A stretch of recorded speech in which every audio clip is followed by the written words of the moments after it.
porque eu estou dando ordem para aquilo que está em oculto seja revelado. E diz a nação da qual você pertence que haverá notícia durante dias e dias e dias em jornais nacional e internacional. Porque não haverá nada oculto que venha ficar encoberto, porque eu irei revelar tudo. Antes de terminar o ano de 2024, um acontecimento no reino espiritual que daria-se até a data do dia 15 de dezembro de 2024. Mas eu vi um fato espiritual que se dava na data até o dia 15 de dezembro de 2024. Eu vi Jair Messias Bolsonaro no centro das atenções, mundialmente falando, com uma proporção 7 vezes maior do que esse Edmundo Gonzalez. Mais uma profecia está se cumprindo. E o apóstolo Reginaldo Rolim, durante uma live no dia 29 de novembro de 2024, trouxe uma forte palavra profética para a nação brasileira. Durante a live, o apóstolo disse que Deus iria revelar o oculto e o escondido. Tudo que estava sendo guardado iria vir à tona. O apóstolo disse também que algo espiritual iria acontecer e que este algo seria exposto até o dia 15 de dezembro de 2024. O apóstolo acrescentou dizendo que o nome do ex-presidente Jair Messias Bolsonaro estaria em evidência nos próximos dias e seria notícia nacional e internacional. E hoje, 14 de dezembro de 2024, esta profecia está se cumprindo. Como sempre, está um vídeo muito sério, muito relevante. Já entre aqui, deixando o seu like, se inscreva no canal e ative o sininho das notificações para quando postarmos mais vídeos como este, você receba em primeira mão. E também para que o algoritmo do YouTube reconheça que este vídeo é relevante e compartilhe para mais pessoas. Fique agora com mais uma profecia que está se cumprindo, dita pelo apóstolo Reginaldo Rolim. Confira. Essa live é a mais importante, talvez, hein? É uma das mais importantes. Eu vejo o dedo de Deus aqui, gente, ó. Eu estou vendo escrito aqui, eu vejo o dedo de Deus tocando em uma autoridade no território nacional brasileiro. Eu vejo o dedo de Deus, porque eu vi aqui o dedo, eu vi a escrita, diga agora na live, ao vivo, da visão que você está tendo, eu tocando em uma autoridade nacional brasileiro e levando ao hospital. O horário são 20 horas e 22 minutos. Olha que coisa linda, 22 de novo. Olha, 20 e 22 do dia 30 de nove de 2024. Irão vir fatos, mas muito mais mesmo, à tona em alguns países, porque eu estou dando ordem para aquilo que está em oculto seja revelado. E diz a nação da qual você pertence que haverá notícia durante dias e dias e dias em jornais nacional e internacional. Porque não haverá nada oculto que venha ficar encoberto, porque eu irei revelar tudo. Eu irei, o Senhor, revelar tudo. Tudo, tudo, tudo, tudo. Mas tudo mesmo. Antes de terminar o ano de 2024, um acontecimento no reino espiritual que daria-se até a data do dia 15 de dezembro de 2024. Eu falo de um acontecimento espiritual que daria-se até o dia 15 de dezembro de 2024. Eu vou repetir. Eu vi com que Jair Messias Bolsonaro, também como Edmundo Gonzalez, nesses 3 primeiros meses do ano de 2025, 7 vezes maior em evidência nos jornais internacionais do que o mesmo Edmundo Gonzalez, lá da Venezuela.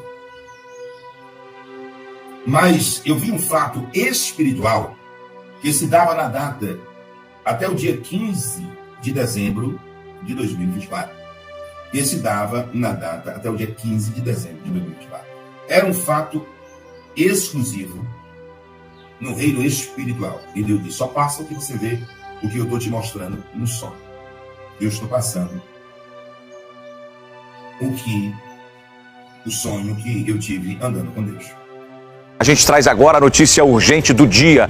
Presidente Lula, que sofreu uma hemorragia intracraniana e passou por uma cirurgia no Hospital Sírio-Libanês em São Paulo para a drenagem do hematoma. São Lema. 10 horas e 50 minutos, e claro que a cirurgia de emergência do presidente Lula durante essa madrugada não é assunto apenas no Brasil, mas já é assunto no mundo. A gente tem repercussão na imprensa internacional a respeito da cirurgia do presidente Lula, que está sendo tratada aí pela imprensa internacional. Lula precisou drenar uma hemorragia intracraniana durante a madrugada, está bem, sem intercorrências, está agora sendo monitorado na UTI. Mas os jornais internacionais estão dando essa notícia. O The Guardian, por exemplo, deu destaque nessa manhã para a notícia, dizendo, inclusive, explicando sobre o acidente doméstico sofrido pelo presidente Lula no dia 19 de outubro, enquanto ele tomava banho. Na verdade, ele falou que estava cortando as unhas do pé, né? E que isso pode estar relacionado à hemorragia. O que foi comprovado, inclusive, pelos médicos durante a entrevista coletiva, é realmente decorrência do tombo sofrido pelo presidente e principalmente pela idade avançada do presidente da República. E é uma consequência, né, de tombos, principalmente de idosos, que acontece dessa maneira, com uma pancada forte na cabeça, que depois pode ter esse tipo de consequência, que são hemorragias no cérebro que precisam ser drenadas. Foi esse procedimento que o presidente Lula passou. O Financial Times, além de noticiar sobre a cirurgia, relembrou também um câncer que foi superado pelo presidente Lula. O jornal traz ainda uma análise das últimas decisões econômicas da sua gestão e diz: os investidores expressam preocupações crescentes sobre a política fiscal de impostos e gastos do governo. O Financial Times traz a seguinte informação, abre aspas: a cirurgia de Lula ocorre em um momento desafiador para a sua presidência, enquanto ele busca promessas de aumentar os gastos com assistência social e expandir o papel do Estado no esforço para impulsionar os padrões de vida na maior economia da América Latina. Vamos colocar aqui um trecho do que está na nossa página aqui, mostrando os trechos do que os jornais estão mostrando. Olha aqui, ó. A gente tem também a revista Time, também publicou a notícia da agência Associated Press. O veículo informou sobre uma entrevista coletiva que foi dada há pouco lá no Hospital Sírio-Libanês. Lula foi destacado na página do site também, The New York Times. A mídia americana também cita a relação do procedimento com a queda sofrida pelo presidente meses atrás e a redação que já foi confirmada pelos médicos. Então tá aqui, destaque internacional, porque claro, né, Sakamoto, essa é uma notícia. O presidente Lula, que tem 78 anos, né? 78 anos o presidente Lula, uma cirurgia na cabeça é notícia no mundo. E aí, claro que eles vão trazendo outros ingredientes aí para análise do que está acontecendo no governo e falam justamente nesse foco econômico. O presidente Lula deve passar de novo por um procedimento para bloquear o fluxo de sangue no cérebro. A expectativa é que essa segunda cirurgia evite que sangramentos voltem a acontecer. A informação foi publicada pela Mônica Bergamo, do jornal Folha de São Paulo, e confirmada pela nossa editora aqui do Mais, Isabela Causolari. A cirurgia está agendada para amanhã, quinta-feira. Portanto, informação que acaba de chegar aqui no Globo News Mais para você: o presidente da República deve passar por uma nova cirurgia. Informação bastante importante. Ele que foi submetido na madrugada de segunda-feira a um procedimento para estancar uma hemorragia que estava na parte frontal da cabeça. Ele acabou recebendo uma queda no Palácio da Alvorada. Ele machucou a cabeça, a parte de trás da cabeça, isso em outubro. Depois aconteceu essa hemorragia, que foi diagnosticada com uma tomografia e uma ressonância magnética, que aconteceu na própria segunda, depois de ele se sentir mal. Aliás, já se sentia mal há alguns dias. Está internado no Hospital Sírio-Libanês. Os médicos disseram que a cirurgia foi positiva. Está ainda na UTI. E agora essa informação de que ele deve passar por um novo procedimento. A gente traz mais detalhes para vocês ao longo aqui da nossa cobertura. O médico do Lula, o Dr. Roberto Calil, acabou de falar neste instante e revelou uma notícia muito grave sobre o estado de saúde de Luiz Inácio Lula da Silva. Muito importante o que acabou de ser dito, e eu vou trazer aqui essa informação em todos os detalhes e destaques nesse vídeo aqui para todos vocês. Outra informação urgentíssima, gente, tá? Essa questão da equipe médica do Lula está escondendo a verdade, o verdadeiro estado de saúde do Lula, que, ao que tudo indica, parece ser muito mais grave do que está sendo divulgado pela equipe médica. Essa desconfiança passou a ser exposta não só pela direita, tá? Pela oposição do Lula, mas o próprio partido da base aliada do Lula e também jornalistas, militantes, tá? Militantes de esquerda também estão aí desconfiando de que a equipe médica está escondendo informações sobre o verdadeiro estado de saúde do Lula. Tanto estão desconfiados que tem, tá, a base aliada do Lula dentro do Congresso Nacional, parlamentares da base do Lula estão exigindo que a equipe médica do Lula divulgue fotos. Eles querem ver fotos do Lula para ver se realmente está bem, para que eles possam dar uma prova, porque até agora tudo que tem são só palavras, né? As palavras do Dr. Roberto Calil, que agora virou assessor de imprensa do Lula, vai ali na frente do hospital, fala isso, fala aquilo, mas cadê as provas? O povo, principalmente agora, que estão mais preocupados, a base aliada, tá? Parlamentares da base aliada do Lula e jornalistas de esquerda estão preocupados, afinal de contas, né? Cadê? Não tem nada, cadê uma foto do Lula? Pra pelo menos provar que realmente está tão bem quanto tá dizendo aí, né, o Dr. Roberto Calil. Assim, gente, é preocupante. Inclusive, tem uma fala agora do Dr. Roberto Calil, deixou essa galera da esquerda bastante apreensiva. Eu vou trazer essas informações completa aqui nesse vídeo aqui pra todos vocês, gente. Tá? Informação aqui na tela, gente. Notícia não muito boa para o Lula da Silva. Daqui a pouco vamos falar sobre a saúde do Lula, gente, tá? Daqui a pouco o Dr. Roberto Calil trouxe uma informação muito grave, inclusive a galera da esquerda está bastante apreensiva. Deixa eu trazer essa informação daqui a pouco para vocês, porque olha só. Aqui começam as notícias não muito boas para o Lula da Silva. Por quê, gente? Tá? Como eu disse para vocês, a galera, o pessoal da direita, assim com uma certa ressalva nessa forma da equipe médica do Lula de transmitir as informações. Eles vão ali, falam, mas não provam, não falam, tipo assim, fala, mas não prova absolutamente nada. E isso está incomodando. São algumas informações desencontradas. Uma hora fala uma coisa, outra hora fala outra. Então, não só a galera da direita está com muita ressalva, mas agora a própria base do Lula dentro do Congresso e jornalistas também estão desconfiando de que a saúde do Lula, o estado de saúde do Lula está mais grave do que realmente vem sendo divulgado. Isso aqui é só a primeira, gente, tá? Ó, aliados criticam comunicação de Lula no hospital e sugerem exibir foto. Ou seja, aliados do Lula não estão satisfeitos só com as falas dos médicos, até mesmo porque tem muita informação desencontrada. Uma hora eles dizem uma coisa, outra hora já diz outra. Então eles querem, gente, vamos bater real. Por que vocês não tiram a foto dele e publica? Pra todo mundo ver que ele realmente está bem, já que ele está comendo, né? Que ele está conversando, que ele está, né? Então por que não publica uma foto para deixar o pessoal, né, mais tranquilo? Tá aqui, ó. Aliados do presidente Lula têm criticado nos bastidores a comunicação sobre os fatos relacionados à atual internação do petista no Hospital Sírio-Libanês em São Paulo. A crítica mais recente foi a maneira como foi anunciado o novo procedimento cirúrgico da cabeça, ao qual Lula será submetido na manhã da segunda-feira. Ou seja, ele foi submetido, fez a cirurgia. Agora um detalhe que chama muita atenção foi essa daqui que eu vou trazer para vocês. E eu vou trazer um vídeo que, na verdade, parece que não é bem o que a equipe do Lula está informando. Vejam só aqui, ó. Porém, ó, por ordem de Lula e da primeira-dama Rosângela da Silva, Rosângela da Silva mandando, hein? A Janja, né? O novo procedimento foi divulgado pela equipe médica à imprensa somente à tarde da quarta-feira. Ou seja, aqui, né, o jornal está dizendo que por ordem do Lula e da Janja, a equipe médica foi autorizada a comunicar à imprensa que o Lula faria, né, um novo procedimento, uma nova cirurgia, hoje na quinta-feira, no período da manhã. Mas será que foi isso mesmo que aconteceu? Será que a equipe médica do Lula e Rosângela, a Janja, não tentou esconder essa informação de que haveria esse novo procedimento cirúrgico? Vou colocar um vídeo aqui pra vocês que eu achei interessante. Aqui na tela agora pra vocês. Vejam só. Será que eles não tentaram esconder que essa segunda cirurgia seria feita? Assista esse vídeo. Há um primeiro boletim na hora do almoço dizendo, tá tudo bem com o presidente, ele tá se alimentando, tá lá com os parentes, vai dar tudo certo. De repente, 4h30 da tarde, vem a informação que o Lula vai fazer outro procedimento na cabeça. Nossa, as pessoas ficaram. O que tá acontecendo? Tá aí, gente. Então foram informações desencontradas, né? Ontem, no período da manhã, o Lula estava bem, se alimentando, conversando, tudo normal, tudo bonito. Então, assim, a equipe médica passou como se tivesse, assim, quase perfeito. Mas aí, no finalzinho da tarde, já veio uma outra informação completamente desencontrada daquela que foi divulgada no período da manhã. Agora vocês estão percebendo por que é que a base aliada do Lula e os militantes esquerdos, os jornalistas, estão preocupados? Então, informações desencontradas. Aí, será que foi mesmo Lula e a equipe médica que decidiu divulgar a segunda cirurgia? Vejam só. E aí o hospital divulga este boletim que a Gabi acabou de ler aí, né? Tava aí na tela. E na sequência o médico Roberto Calil, por volta de 5h30 da tarde, deu uma entrevista para explicar isso. Temos o vídeo até. Nós temos o vídeo. Vamos ouvir, porque isso tudo gerou um certo debate. Por que não falam logo que vai fazer a cirurgia? Que não gostou do vazamento? Vazou, né? E aí ele falar.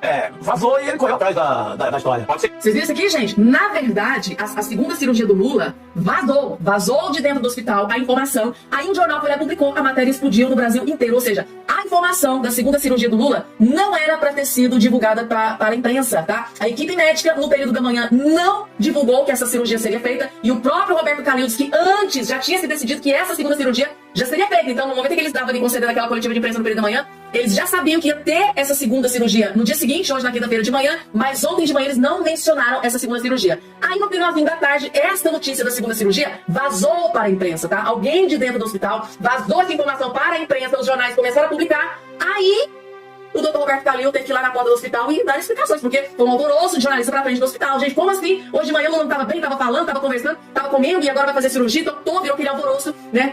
Porque tinha decidido que fazer a cirurgia, mas não era para vazar, não era para ser comunicado para a imprensa, ou seja, eles só iam divulgar, falar sobre a cirurgia depois do procedimento feito. Ou seja, as informações estão desencontradas. E, gente, a Raquel Landim, ela é uma jornalista extremamente militante de esquerda, daquelas assim que o Lula pode cometer a maior atrocidade que ela vai estar lá passando pano pro Lula. Pois bem, até ela tá criticando a falta de transparência da equipe médica do Lula. Tá aqui, ó. Faltou transparência, diz Raquel Landim, sobre novo procedimento de Lula. Isso aqui vem comprovando aquilo que eu estou dizendo para vocês. Por que a equipe médica, o Lula e a Janja, decidiu esconder que ele faria uma cirurgia no dia seguinte de manhã, sendo que ontem de manhã os médicos já tinham essa informação, segundo o próprio Roberto Calil na entrevista que ele deu ontem à noite na frente do hospital. Por que estão escondendo informações? Isso é muito grave, ó. Ela disse que o seguinte, ó, eu acho que faltou transparência no caso desse novo procedimento.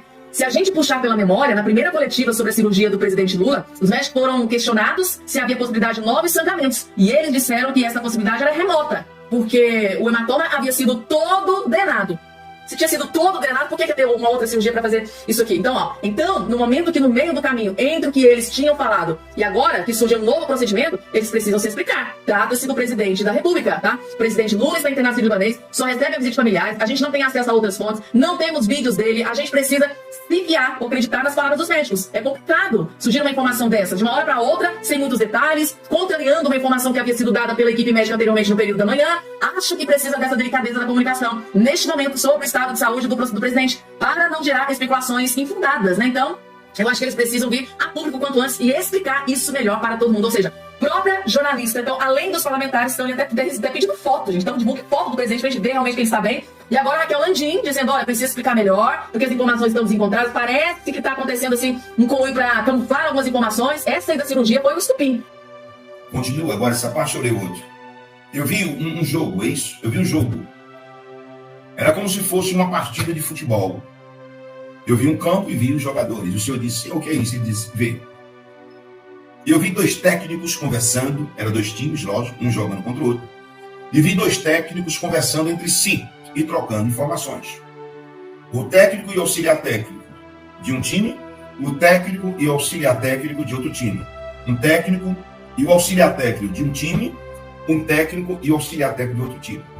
E eles estavam tramando estratégia, fazendo estratégias para quê? Para que o jogo pudesse ser vencido.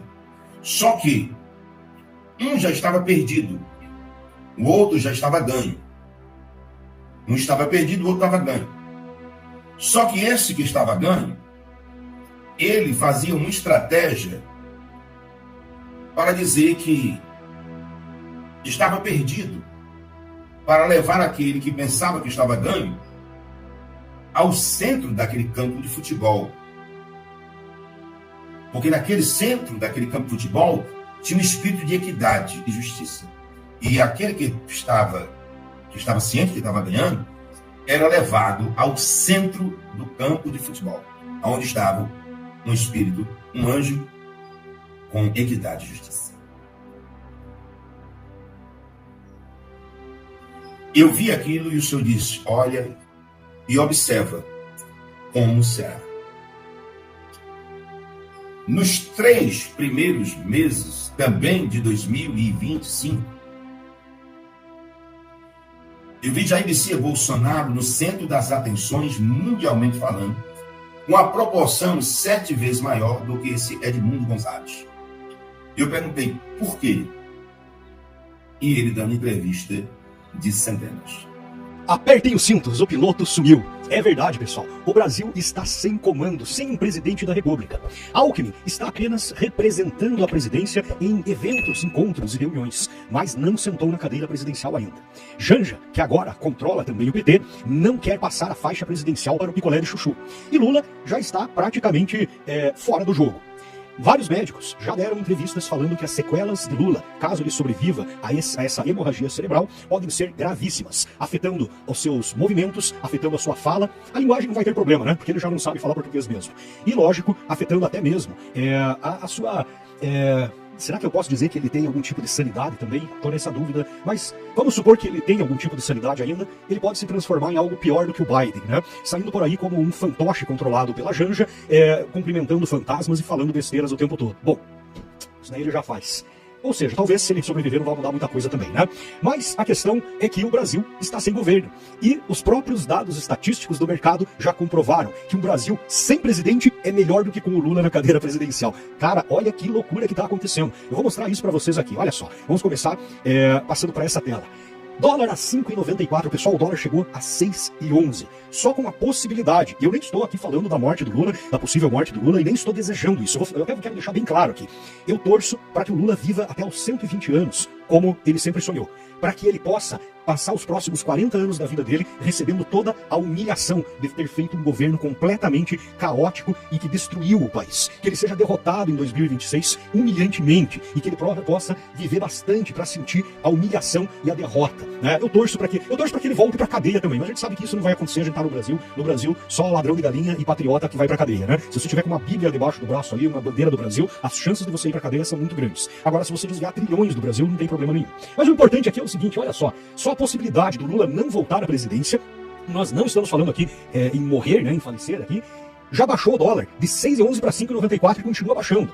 O Ibovespa, né, o índice da Bolsa de Valores, chegou a 2.000 pontos, um crescimento de 2.000 pontos após a declaração ali da situação de saúde ali, da emergência que o Lula teve. Automaticamente, quando foi anunciado que o Lula estava melhor e que estava se recuperando, a Bolsa despencou de novo. Então ela estava aqui, ó, 127.830, subiu para 129.587 e já baixou para de novo 127.590. Voltou para a situação anterior.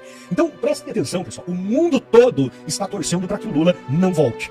Mas o que vai acontecer se o nosso glorioso picolé de chuchu assumir a presidência? E é isso que eu quero tratar aqui com vocês. Então, em primeiro lugar, a gente tem que entender o seguinte, olha. Lula tem uma chance muito grande de não retornar, tá?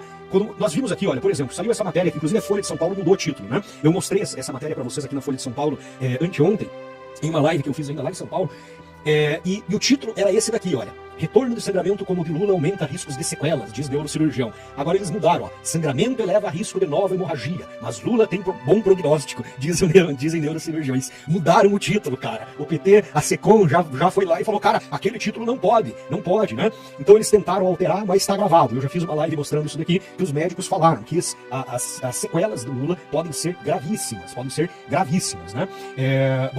A questão aqui então é a seguinte. Eu não vou nem ler aqui, né? Porque aqui eles já mudaram tudo, aqui já fizeram umas alterações.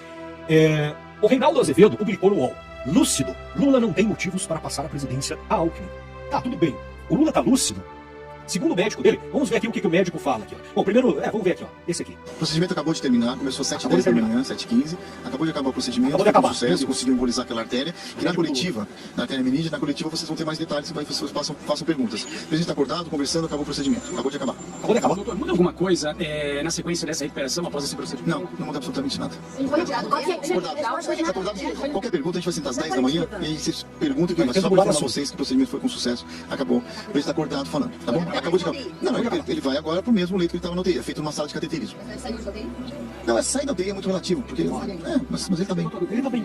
Então, ele tá na UTI, ele acabou de fazer um novo procedimento de cateterismo no cérebro para sarar uma hemorragia que ele está tendo, que a hemorragia continua, mas ele tá acordado, sentado, falando, mas não tem um vídeo dele, não tem uma declaração, não tem uma foto dele. As únicas fotos que rolaram por aí, se vocês viram essas fotos por aí, são feitas por inteligência artificial. Então, é muito fácil, inclusive de identificar. Dá pra ver que é foto feita por inteligência artificial. A questão é, o médico tá nervoso, não responde nada com nada, tenta desviar o assunto, fala que o Lula tá bem, mas tá na UTI. Ele foi tirado da UTI para fazer um procedimento. Por que não fizeram na UTI, então? Qual a lógica disso? Eu tiro o cara da UTI, onde ele tem todo o controle. O que é a UTI, pessoal? É uma unidade onde a pessoa tem um atendimento especial, tem todos os equipamentos, caso aconteça algum tipo de problema. Tem pessoas ali cuidando o tempo todo para que tudo saia. A higienização é perfeita, tudo é perfeito. Aí você tira o cara da UTI, que acabou de ter uma hemorragia cerebral, gravíssima, segundo todos os especialistas, leva ele para uma outra sala, faz um cateterismo, enfia um catéter no cérebro do sujeito, lá no meio ali não deve ter muita coisa também, então passa meio oco o negócio. Mas vai lá, tira o sangue de lá, faz, enfim. E daí bota na UTI de novo. Mas ele tá bem. Eu não tô entendendo essa coisa do médico aqui, né? E aí, a situação é essa. Lula não deu nenhuma declaração, não apareceu, não teve foto, não teve vídeo, não mostra ele. Ele poderia ter aparecido 2 segundos e falado: e aí, pessoal, tô aqui tomando uma 51 enquanto a Janja governa o Brasil e o Alckmin finge que é presidente. Nada, não falou nada. Não fez absolutamente nenhuma declaração. Então olha só. O presidente Lula não passará o exercício do cargo ao vice-presidente Geraldo Alckmin. Lula segue internado na UTI do Hospital Sírio-Libanês aqui em São Paulo, depois de uma cirurgia para drenar uma hemorragia intracraniana, consequências ainda do acidente doméstico sofrido pelo presidente em outubro. De acordo com a equipe médica do presidente, o quadro dele é estável, ele se recupera bem, já está se alimentando, está conversando, não houve lesões cerebrais, nem sequelas, e as funções neurológicas do presidente não foram afetadas. Mesmo com a decisão de permanecer no cargo, nenhum gabinete presidencial, pelo menos por enquanto, foi montado aqui no hospital. A primeira-dama, Janja da Silva, acompanha o presidente desde o início de sua internação, nesta terça-feira, e o fotógrafo pessoal do presidente, Ricardo Stuckert, também está aqui no hospital. O presidente não pode receber visitas, mas tem direito a um acompanhante. O presidente segue com um dreno no local da cirurgia que deve ser retirado nas próximas horas. A previsão é que ele saia da UTI na manhã daqui. Então, basicamente aqui o que acontece, pessoal?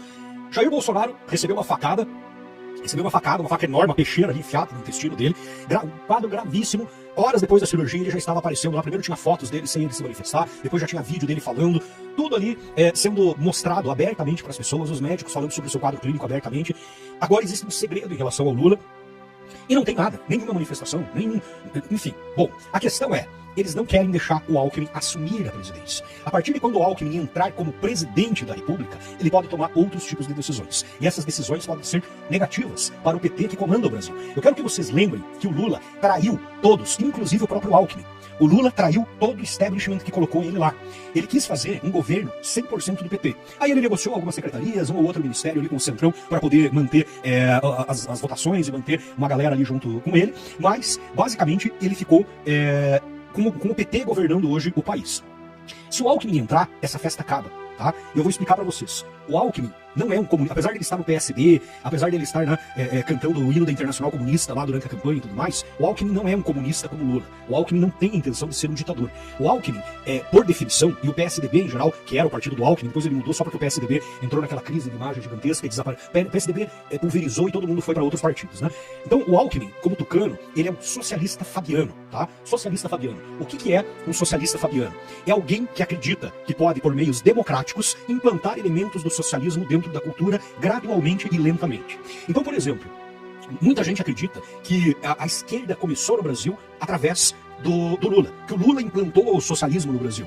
Não, o Lula não fez absolutamente nada. Ele simplesmente deu continuidade aos programas criados por Fernando Henrique Cardoso. Fernando Henrique Cardoso, que é um socialista fabiano, criou praticamente todos os programas sociais que o Lula arrota pelo mundo, que foi ele. Fome Zero era um programa que já existia no Fernando Henrique Cardoso, o Lula mudou de nome. Bolsa Família era uma série de programas sociais criados pela Ruth Cardoso de Mello e o Lula simplesmente uniu todos e botou o nome de Bolsa Família e falou que foi ele. Minha Casa Minha Vida, já existiam programas habitacionais no governo Fernando Henrique Cardoso. Então, Farmácia Popular, lembre que José Serra foi ministro do Fernando Henrique Cardoso, inclusive criou os genéricos, de reduzindo o preço dos produtos. Então, muita coisa, pessoal, foi criada no Fernando Henrique Cardoso. Inclusive, o estímulo ao MST, o Fernando Henrique Cardoso foi um dos governos que mais teve invasões do MST, a história da reforma agrária, a ideologia de gênero começou lá atrás, nos tempos ainda do Fernando Henrique Cardoso, mas cresceu com o PT. Então, muita coisa criou lá. Só que o socialista fabiano, se a gente pegar o histórico do Geraldo Alckmin, o Geraldo Alckmin foi governador 4 vezes de São Paulo, foi o governador com o maior número de mandatos, né, em São Paulo.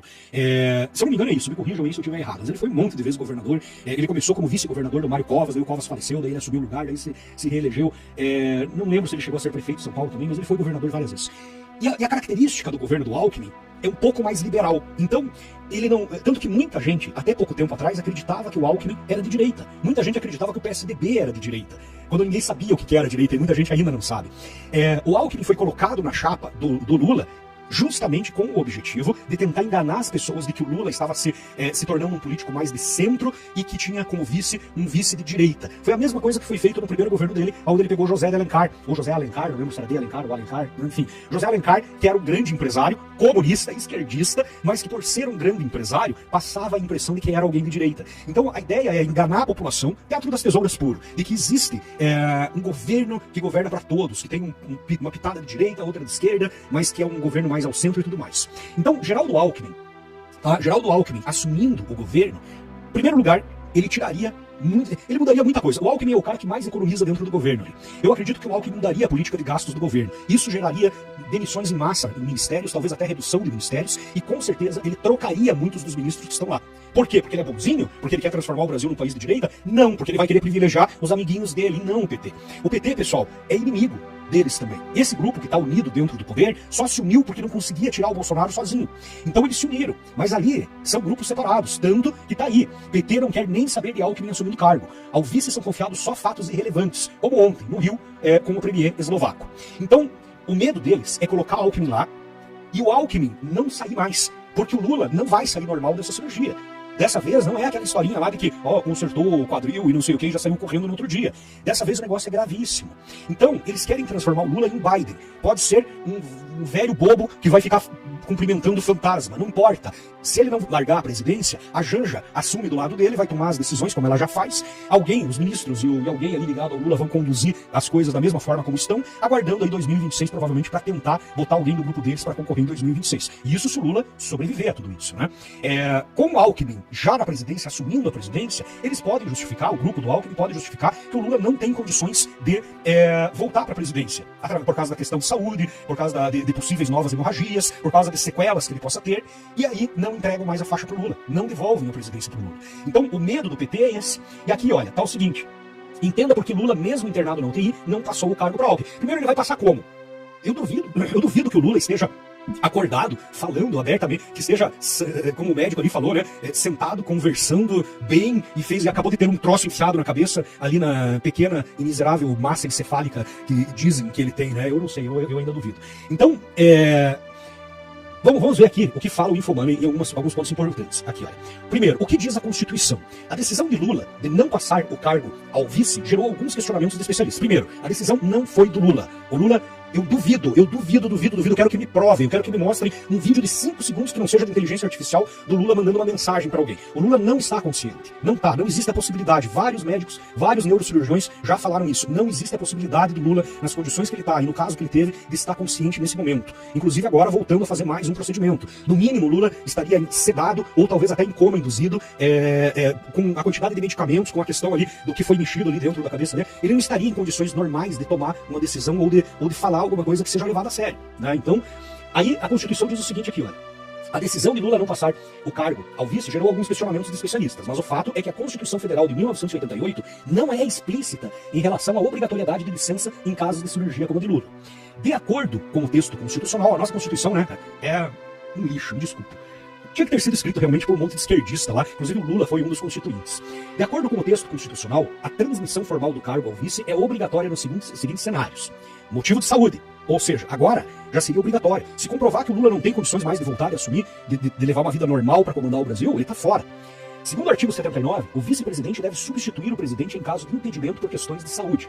No entanto, o texto não especifica exatamente o que configuraria esse impedimento. Então, como o texto é vago, o PT e o STF, que manda no Brasil hoje, vão determinar. Ah, mas a Constituição não fala até que ponto o motivo de saúde tem que ser grave para que o cargo seja imediatamente substituído pelo vice-presidente. Eles vão segurar as pontas. Licença solicitada. O afastamento solicitado pelo presidente para tratar de interesses particulares. Não é o caso, porque o Lula nunca quis se afastar. O Lula viaja, o Lula já fez outros procedimentos, né? Despacha no hospital, né? Quando ele teve lá a questão do quadril dele, o Lula montou um escritório presidencial no hospital. Agora vocês já viram que nem isso não fizeram, porque ele está na UTI e porque com certeza ele não está realmente acordado. Suspensão temporária das funções, quando impedimentos momentâneos, como processos judiciais ou outros, inviabilizam o exercício do cargo. E processo de impeachment. Então, basicamente seriam esses os motivos. Aí você teria duas opções. A substituição, que é quando o vice-presidente assume de forma temporária as funções do presidente em caso de impedimento, o que pode incluir a internação médica, como a de Lula, viagens internacionais ou outras situações transitórias. O Lula não deixa. O Lula viaja para outro país, eu vou despachar dentro do aero Lula. E leva a presidência junto. Na questão lá do Rio Grande do Sul, quando teve o desastre, Lula mandou a Janja para representá-lo. Lula mandou a Janja e deixou o picolé de chuchu, né, chupando o dedo. E a segunda é sucessão. O vice-presidente assume o cargo de presidente em definitivo, em casos de vacância, como morte, renúncia ou impeachment. Mas em um caso grave, onde o Lula também tem sequelas que o impeçam de assumir novamente a presidência, o Alckmin também poderia sucedê-lo. Seria uma substituição, né? Teoricamente, vamos esperar. Se nos próximos 2 anos o Lula melhorar, ele volta para a presidência. Mas na prática seria uma sucessão, porque o Lula, se ele realmente tiver sequelas graves, ele não volta. Então, percebam que eu estou falando se, tá? Eu estou falando se, eu não sei. Talvez amanhã o Lula, aquela desgraça ali, cara, né? Ressurge nem vou falar da onde, e do nada, de repente, o cara aparece lá correndinho de novo em volta do Planalto, né? Tem umas coisas assim que a gente não consegue nem acreditar que acontece. Mas enfim, seria essas duas situações. Então, a princípio, o Alckmin não está substituindo o Lula. O Alckmin não está como presidente em exercício. Ele não assumiu a presidência. Quem está dando ordem, quem está mandando no Brasil é a Janja, tá? A Janja, o PT e o STF estão segurando as pontas lá para tentarem salvar o Lula. O médico ali está desesperado, vocês viram a cara dele ali, tá nervosão, inclusive porque ele nem é um neurocirurgião, não é um cardiologista que está cuidando do problema ali da pequena massa encefálica do Lula. E eles não sabem o que pode acontecer.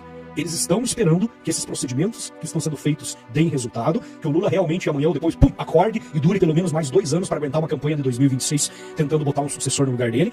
Mas, assim, eu tenho praticamente certeza, pessoal. Eu tenho certeza de que o Lula não volta em 2026. Eu voltei a ver o campo de futebol e neste campo de futebol eu já não via mais os técnicos e os técnicos auxiliares dos 2 times. Mas aí eu já via Jair Messias Bolsonaro. Ele já estava no centro do campo, onde tinha um espírito de equidade. E ele estava como se soltando alguma coisa, e muitas pessoas diziam, está cedendo. O outro time dizia, está cedendo, está cedendo. Mas ele não estava cedendo. Ele estava ali representando os ambos técnicos dos 2 times, tentando levar aquele para o centro do campo de futebol, aonde estava um espírito de equidade. E Deus falava para mim, eu senti uma paz. Eu dizia, deixa eu sentar um pouco, Senhor. E era um verde muito lindo. E o Senhor dizia, dias não se passarão antes que eu cumpra este sonho da qual eu estou te dando. Não passarão os dias antes que eu cumpra esse sonho que eu estou te dando. E eu dizia, Deus, ainda tem muita coisa, porque eu já sonhei muita coisa. E o Senhor disse, você vai fazer uma live sem arrudeio e vai contar. E esta live amanhã será a live mais assistida em todo o planeta Terra. E diga, quem tem ouvidos, ouça o que o Espírito está dizendo às nações. Irei ler, porque é Deus que está mandando. No versículo de número 12 de Apocalipse capítulo 2, terceira carta à igreja de Pérgamo. E ao anjo da igreja que está em Pérgamo, escreve isto, diz aquele que tem a espada aguda de 2 fios. A espada aguda de 2 fios. Escuta. Eu sei as tuas obras. Em todas elas, o Senhor deixa claro que conhece as obras. Tanto de quem é bom, de quem é mau. Tanto quem faz explicitamente, de quem faz escondido. Eu sei as tuas obras. E onde habitas, que é onde está o trono de Satanás. Retém o meu nome e não negaste a minha fé. Ainda nos dias de Antipa, minha fiel testemunha, o qual foi morto entre vós, onde Satanás habita. Mas poucas coisas tenho contra ti, porque tens lá os que seguem a doutrina de Balaão, a qual ensinava a Balaque a lançar tropeços diante dos meus filhos de Israel, para que comessem dos sacrifícios da idolatria e se prostituíssem. Assim tens também os que seguem a doutrina dos nicolaítas, os que eu aborreço. Arrepende-te, pois quando não, em breve virei a ti, e contra eles batalharei com a espada da minha boca. Quem tem ouvidos, ouça o que o Espírito diz às igrejas. Ao que vencer, darei eu a comer do maná escondido, e dar-lhe-ei uma pedra branca, e na pedra um novo nome, escrito, a qual ninguém conhece, senão aquele que recebe.